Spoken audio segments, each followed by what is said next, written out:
ഇന്ന് ഞാൻ ഉണ്ടാക്കാൻ പോകുന്നത് മുട്ട ബിരിയാണിയാണ്. അതിനുവേണ്ടി ഏകദേശം 1 കപ്പ് അരി ഞാൻ എടുത്തിട്ടുണ്ട്. ഇത് ബിരിയാണി അരിയാണ്, ചെറിയ സൈസിലുള്ള ബിരിയാണി അരിയാണ്. അത് നന്നായിട്ടൊന്ന് കഴുകിയെടുത്തതിന് ശേഷം കുതിർക്കുന്നതിന് വേണ്ടിയിട്ട് കുറച്ച് വെള്ളം കൂടി ഒഴിച്ച് വയ്ക്കാം. ഈ സമയം നമുക്കിതിന് വേണ്ടിയിട്ടുള്ള കുറച്ച് വെജിറ്റബിൾസ് അരിഞ്ഞെടുക്കാം.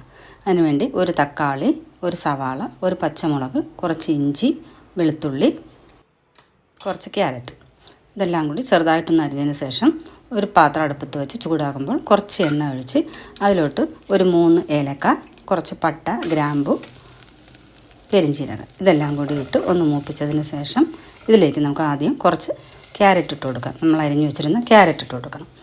അതൊന്ന് വാടിയതിന് ശേഷം നമ്മൾ ഊറ്റി വെച്ച അരി ഇതിലേക്ക് ഇട്ട് കൊടുക്കുക. ഇതും ഒന്ന് നന്നായിട്ട് ഇളക്കിയതിന് ശേഷം ഇതിലേക്ക് വേവുന്നതിന് വേണ്ടിയിട്ടുള്ള വെള്ളം ഒഴിച്ച് കൊടുക്കുക. അതിനോടൊപ്പം തന്നെ ആവശ്യത്തിനുള്ള ഉപ്പും ചേർത്ത് കൊടുക്കണം. ഒപ്പം ഒരു ലേശം മഞ്ഞൾപ്പൊടി കൂടി, ചോറിനൊരു മഞ്ഞ നിറം കിട്ടുന്നതിന് വേണ്ടിയിട്ടാണ്. ഇനി നമുക്ക് അടച്ചു വെച്ച് വേവിക്കാം.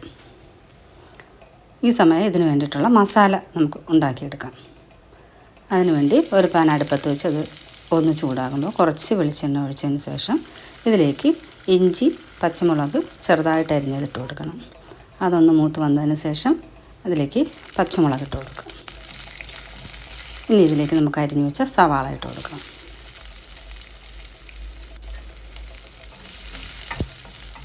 കുറച്ച് കറിവേപ്പില കൂടി.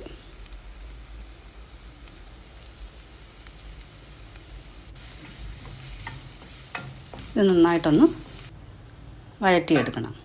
ഈ സമയം ചോറ് വെന്തിട്ടുണ്ടാകും. ഇനി നമുക്കിതൊന്ന് ഊറ്റിയെടുക്കാം.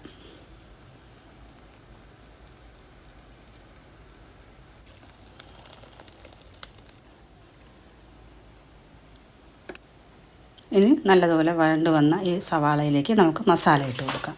1/2 ടീസ്പൂൺ മഞ്ഞൾപ്പൊടി, 1/2 ടീസ്പൂൺ കാശ്മീരി ചില്ലി, 1 ടീസ്പൂൺ മല്ലിപ്പൊടി, 1/4 ടീസ്പൂൺ കുരുമുളക് പൊടി, 1/4 ടീസ്പൂൺ ഗരം മസാലപ്പൊടി, ഇതെല്ലാം കൂടി ഇട്ട് നന്നായിട്ടൊന്ന് ഇളക്കി യോജിപ്പിക്കണം. അതിനുശേഷം നമ്മൾ അരിഞ്ഞു വെച്ച തക്കാളി കൂടി ഇട്ട് കൊടുക്കാം.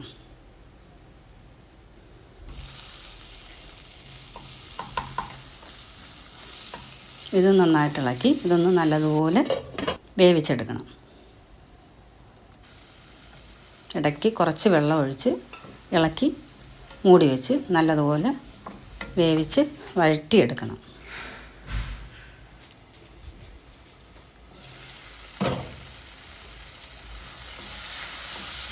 ഇനി ഇത് ഒരു വശത്തേക്ക് നീക്കി വെച്ചതിന് ശേഷം ഇതിലേക്ക് നമുക്കൊരു 4 മുട്ട ഒഴിച്ചു കൊടുക്കാം.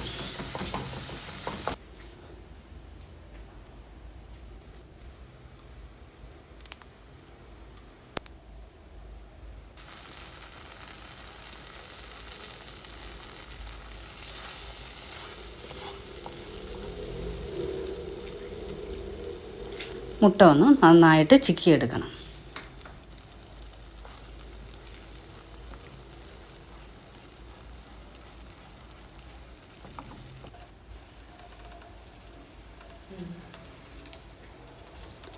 ഇനി സവാളയും മുട്ടയും എല്ലാം കൂടി നന്നായിട്ടൊന്ന് കൂട്ടി യോജിപ്പിച്ച് നല്ലതുപോലെ ഇളക്കിയെടുക്കണം.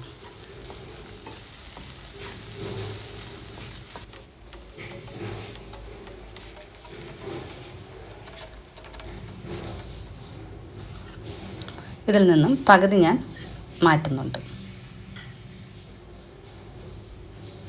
ബാക്കി പകുതിയിൽ കുറച്ച് മല്ലിയില തൂക്കിയതിന് ശേഷം നമ്മൾ വേവിച്ച് വെച്ചിരിക്കുന്ന ചോറിൻ്റെ പകുതി ഇട്ട് കൊടുക്കാം. ഇനി ഇതിൻ്റെ മുകളിലായിട്ട് കുറച്ച് നെയ്യ് ഒഴിച്ചു കൊടുക്കാം.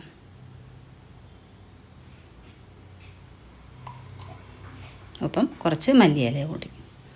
ഇനി ബാക്കിയുള്ള മസാല കൂടി ഇതിൽ ഇട്ട് എല്ലാ സ്ഥലത്തും ഒന്ന് വരത്തക്ക രീതിയിൽ പരത്തിയിടണം. ഇതിലേക്ക് ബാക്കിയുള്ള ചോറും കൂടി ഇട്ട് കൊടുക്കാം.